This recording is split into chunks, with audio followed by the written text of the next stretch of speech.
मसीह में आप सबकी सलामती हो। मेरा नाम दाऊद आशिर है और आप देख रहे हैं डेली ब्रेड। दोस्तों, बहुत दफ़ा ऐसा होता है कि हमारा कोई पड़ोसी कोई चीज़ लाता है, चाहे वो किसी किस्म की भी हो, उसकी बीवी हो, उसके बच्चे हों, उसका नौकर हो, और उसके घर में पड़ी हुई कोई छोटी चीज़ हो या उसका स्मार्टफ़ोन हो, हमें पसंद आता है। पसंद आना बुरी बात नहीं है, लेकिन जब हम उस चीज़ को लालच की नज़र से देखते हैं, जब हम ये चाहते हैं कि वो मेरे पास आ जाए, खा उसकी बीवी हो, उसका फ़ोन हो, उसका नौकर हो, उसकी लॉन्डी हो, कुछ भी हो, उसके पोज़ेशंस हों, तब आप सारे 10 अहकाम को तोड़ते हैं। ये नहीं कि सिर्फ़ एक हुक्म को तोड़ते हैं, तमाम अहकाम को तोड़ते हैं। क्योंकि आप वो कर रहे हैं जो पिछले सारे हुक्मों में लिखा गया है, जिसमें चोरी भी आ रही है, ज़िना भी आ रहा है, झूठी गवाही भी आ रही है। जब आप उससे कुछ लेंगे, वो आप पे केस करेगा, आप झूठी गवाही देंगे, नहीं जी, इसकी इसकी बीवी मुझे पसंद करती थी, मैंने ये चीज़ चोरी नहीं की, मुझे तो ये नीचे से मिली, मैंने इसके नौकर को इसके खिलाफ नहीं बहकाया, ये तो पहले से इस पे जुल्म करता था। झूठी गवाही भी शामिल होगी, चोरी भी शामिल होगी, ज़ना भी शामिल हो गया, और खून ऐसे शामिल हुआ कि आपने किसी की ज़िंदगी के मकसद को कत्ल कर दिया। हो सकता है कि खुदा ने उन 2 मियाँ बीवी से बहुत ज़्यादा काम लेना हो, और आपके लालच की वजह से और आपकी गंदी नज़र की वजह से जो उसकी बीवी पे थी, वो मकसद अधूरा रह गया हो। बहुत सी ऐसी चीज़ें जो हम सोचेंगे नहीं, नहीं, नहीं, नहीं, नहीं, नहीं, इसमें अपने माँ-बाप को बेइज़्ज़त भी कराया, खुदा के नाम की भी हकारत की, ठीक है? और खुदा को अपनी ख्वाहिशों के साथ बदल डाला। बुज़ुर्ग पौलुस कहते हैं कि हर वो चीज़ जो खुदा से ऊपर चली जाती है हमारी ज़िंदगी में, वो बुत है। आपने बुत परस्ती की, लालच की, आपने उस मूरत को अपने अंदर बनाया और पहला हुक्म भी तोड़ा कि आप इन अहकाम को जब पढ़ते हैं तो कभी हमने ये नहीं सोचा कि ये आखिरी हुक्म इतना ज़रूरी या इतना इम्पोर्टेंट क्यों है? क्यों खुदा कहता है कि अपनी पड़ोसी की बीवी का लालच ना कर, उसकी किसी बिलोंगिंग्स का लालच ना कर, उसके नौकर, लौंडी, गाड़ी, फ़ोन-शोन, किसी चीज़ का लालच ना कर। क्यों? क्योंकि ये आपकी सीरत बिगाड़ देती है। ये आपकी सीरत इतनी गंदी कर देती है कि उसका रिज़ल्ट क्या होता है कि आप खुदा के पाक रूह को रंजीदा करते हैं।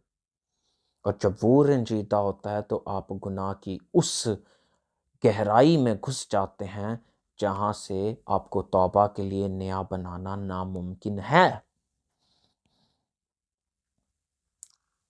और उसका नतीजा क्या होगा कि ना उसकी बीवी आपके साथ खुश रहेगी, ना आप उसके साथ खुश रहोगे, क्योंकि आपकी नीयत गंदी थी।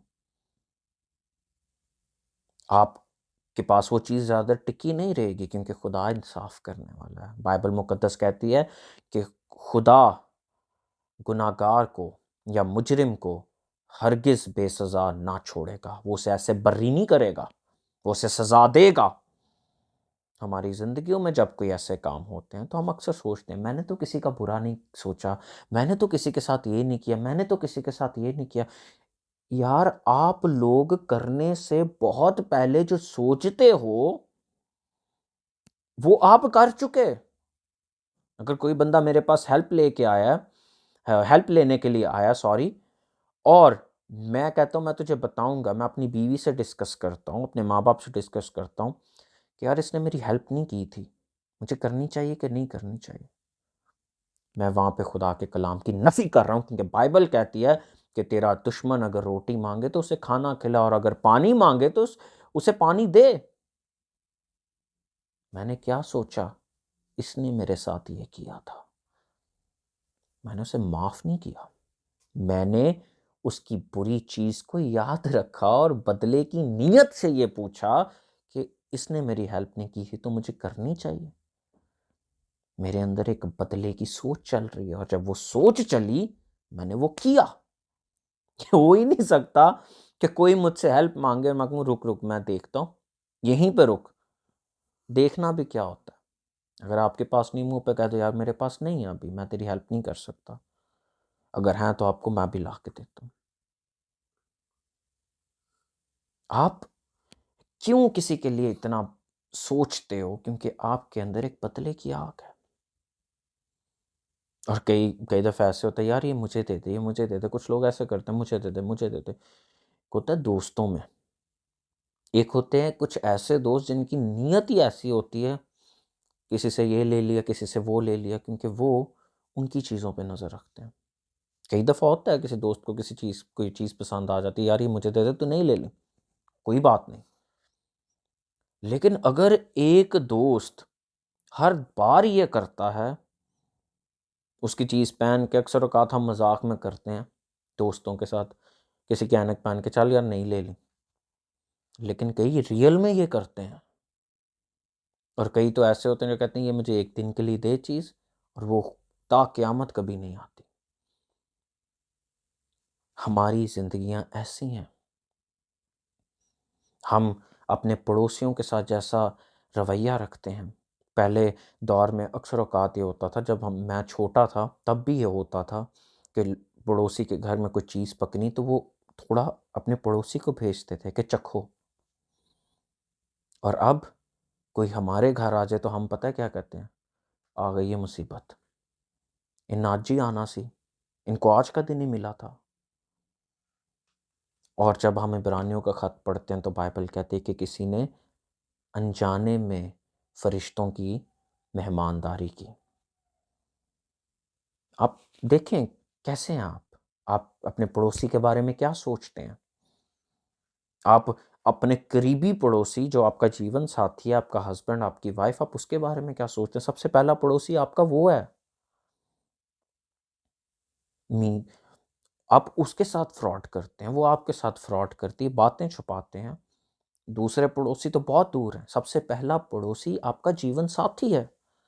और अगर आप वहाँ पे फ़ेल हो रहे हैं इस चीज़ के साथ, अगर आप अपने जीवन साथी की सक्सेस नहीं देख पाते, अगर आपके दिल में उसकी सक्सेस के लिए जलन है या उसकी किसी चीज़ का लालच है, तो याद रखें, आप सारे अहकाम की नफ़ी कर रहे हैं। और यीशु मसीह ने क्या कहा कि एक हुक्म पर अमल करने से सारे हुक्मों पर अमल किया जा सकता है, वो ये कि एक दूसरे से मोहब्बत रखो जैसे मैंने तुमसे मोहब्बत रखी। हालेलुया। अपनी ज़िंदगियों को एनालाइज करें और इस चीज़ पर सोचें कि मैं पड़ोसी को अगर कुछ दे नहीं सकता तो एटलीस्ट मेरा बिहेवियर उसके साथ अच्छा हो, उसकी ख़ानदान की इज़्ज़त ऐसे ही हो मेरे दिल में जैसे मेरे दिल में मेरे अपने ख़ानदान की है। तो खुदावंद आपको बरकत देगा। God bless you.